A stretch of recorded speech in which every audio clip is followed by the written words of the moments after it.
नमस्कार, स्वागत है आपका यूट्यूब चैनल उल्टा चश्मा में। लेकर आया हूं आपका अपना कार्यक्रम विश्लेषण विद वानखड़े।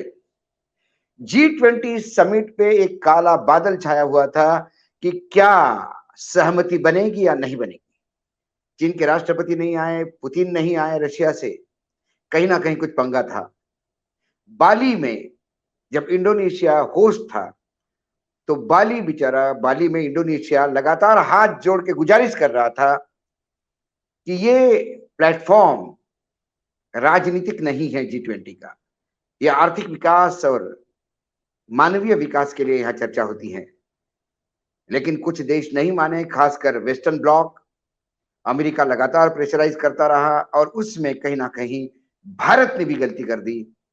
जो यूक्रेन का जिक्र चला, यूक्रेन और रशिया का जिक्र चलते ही यूक्रेन के जो रशिया के परराष्ट्र मंत्री, वो उस मीटिंग तक नहीं आए। होटल से ही उन्होंने वर्चुअली मीटिंग अटेंड करके तुरंत निकल गए और G20 की मीटिंग खत्म होते ही रशिया ने यूक्रेन पे मिसाइल से हमला कर दिया फिर से एक बार। ऐसा ही कुछ इस बार भी तनातनी का माहौल था। पुतिन फिर इस बार नहीं आए। जो जॉन्सबर्ग में चाइना के राष्ट्रपति पहुंचे, साउथ अफ्रीका का न्योता स्वीकार के, वो भारत नहीं आए। उन्होंने अपने प्रधानमंत्री को भेजा, जो दुय्यम दर्जा का स्थान माना जाता है, और बहुत सारे जगह पे ऑब्जेक्शंस लगाए थे। अल्टीमेटली क्या हुआ, पूरे वेस्टर्न ब्लॉक को और सभी को चीन और रशिया के दबाव के सामने झुकना पड़ा और आम सहमति करवाने के लिए ये बात फिर से रेखांकित करनी पड़ी कि G20 राजनीतिक मुद्दों को डिस्कस करने का प्लेटफॉर्म नहीं, अर्थव्यवस्था पर ही बात होगी। अर्थव्यवस्था के आए गए यूक्रेन का जिक्र जरूर हुआ 3-4 बार, लेकिन कोई रशिया या कोई यूक्रेन का साइड लेके नहीं बोला। ये कहीं ना कहीं रशिया और चाइना के दबाव का एक नतीजा है। और वेस्टर्न ब्लॉक जो G20 को G7 बना के हाईजैक करना चाहता था, उनके ऊपर एक पॉइंटर है। हाँ, ये बात अलग है कि गोदी चैनल लगातार इसको भारत को महिमा मंडित कर रहे हैं कि हमने सर्वसहमति करी, सर्वसहमति करी। सर्वसहमति नहीं, ये चाइना और रशिया के सामने झुकने वाली बात थी। इसी लेकिन आज विश्लेषण का जो सब्जेक्ट है हमारा नहीं, क्योंकि ये खबर अभी भी आई तो मुझे लगा इसको आपके सामने लाऊं। विश्लेषण का मुद्दा ये है कि जो अमेरिका का राष्ट्रपति यहाँ आते हैं और हम बिल्कुल उनका रेड कारपेट लेके स्वागत करते हैं। अमेरिका के साथ भारत की दोस्ती हमें क्या दे जाती है और अमेरिका को क्या दे जाती है, ये देखने की बात है।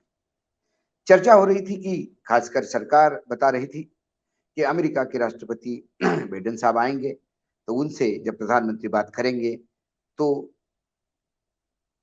3.1 अरब की 31 MI9 प्रीडेटर ड्रोन जो तय हुआ था प्रिंसिपली खरीदना, उसका शायद फाइनल मुहर लग जाएगी। जेट इंजन खरीदे जाएंगे अमेरिका से, जो तेजस मार्क 2 के लिए काम आएंगे। F-21 फाइटर जो लॉकहीड मार्टिन ने भारत में बनाने का प्रस्ताव दिया है, उस बात को आगे बढ़ाया जाएगा। MH-60 रोमियो चॉपर, ये खरीदने पे विचार होगा। C-295 ट्रांसपोर्ट एयरक्राफ्ट जो टाटा के साथ एडवांस में करार हुआ है, उसको आगे लेके जाया जाएगा। BAE सिस्टम के नेवल गन खरीदे जाएंगे। कुल मिला के भारत एक बहुत बड़ा ग्राहक अमेरिका का बन के अरबों डॉलर के युद्ध सामग्री हम खरीदेंगे।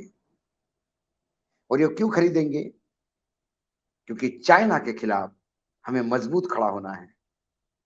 चाइना के खिलाफ हमें मजबूत खड़ा होने की बात कौन कर रहा है? अमेरिका कर रहा है, जिसे चाइना के साथ लड़ने के लिए एशिया में एक पार्टनर चाहिए, एक प्यादा चाहिए। मैं आपको थोड़ा पीछे लेके चलता हूं। जब अफगानिस्तान में रशिया ने एंट्री की और रशिया की एंट्री के साथ अमेरिका भी अफगानिस्तान में उतरा और अफगानिस्तान की जो बिगड़ी हुई स्थिति थी आज भी ठीक नहीं हुई है। तब अमेरिका ने पाकिस्तान का ऐसा ही प्यादा करके उपयोग किया, क्योंकि अफगानिस्तान से बॉर्डर लगी हुई पाकिस्तान की थी। तब पाकिस्तान अमेरिका का बहुत नजदीकी दोस्त हुआ करता था। वो दोस्त नहीं, वो अमेरिका ने पाकिस्तान का उपयोग किया था अफगानिस्तान में रशिया से लड़ने के लिए। रशिया अफगानिस्तान से वापस चली गई, अमेरिका भी वापस चली गई, रशिया भगवान भरोसे छोड़ दी और आज पाकिस्तान बैंकरप्ट, दिवालिया देश भगवान भरोसे चल रहा है। अब अमेरिका को कोई सरोकार नहीं उसका। अब अमेरिका को चीन को लड़ना है। अमेरिका को फिर एक प्यादा चाहिए, उसने भारत को बनाया। भारत के साथ चीन की तनातनी देखते हुए अमेरिका उसको हवा देता है और भारत अमेरिका को अपने साथ पा के अपने आप को महिमामंडित करता है कि अमेरिका भी हमारे साथ है। याद करिएगा, ये अमेरिका यूक्रेन के साथ भी था, पूरा यूरोपियन यूनियन यूक्रेन के साथ था। लेकिन अब जब यूक्रेन बर्बाद हो रहा है तो ये सिर्फ बाहर से दिलासा दे रहे हैं, लेकिन युद्ध में साथ में कोई नहीं उतर रहा। रशिया और यूक्रेन का युद्ध ये बाहरी लोगों के वजह से हुआ युद्ध है और इसके वजह से बर्बाद रशिया भी हो रहा है और बर्बाद यूक्रेन भी हो रहा है। रशिया हमारा बहुत पुराना ट्रेडिशनल फ्रेंड है, ट्रस्टेड फ्रेंड है। अमेरिका का इतिहास है, अमेरिका ने जब जब किसी को उपयोग में लिया, उपयोग समाप्त होने के बाद अमेरिका ने उसको भगवान भरोसे छोड़ दिया। इस बायलैटरल ट्रेड में अमेरिकन कंपनी का भी अभी आगे जो कुछ मुझे जो मेरे पास जो रिसर्च के आंकड़े हैं वो आए हैं, वो कि भारत अब नाटो प्लस में आ सकता है। अब नाटो प्लस में अभी ऑस्ट्रेलिया है, न्यूजीलैंड है, इजराइल है, जापान है और साउथ कोरिया है। उसके साथ भारत को भी जगह दी जा सकती है। भारत के चीन का भारत को जो विरोध हो रहा है उसको चीन के खिलाफ भारत को मजबूत करने के लिए क्वेड, इंडिया, यूएसए, ऑस्ट्रेलिया और जापान, ये देश इकट्ठा हो गए। इसमें इंडिया तो समझ में आता है, जो चाइना से बॉर्डर है। ऑस्ट्रेलिया और जापान ये समुद्री बॉर्डर से, इनके समुद्र मिले हुए जापान और समुद्री सीमाओं में ये कहीं ना कहीं चीन से टकराते हैं।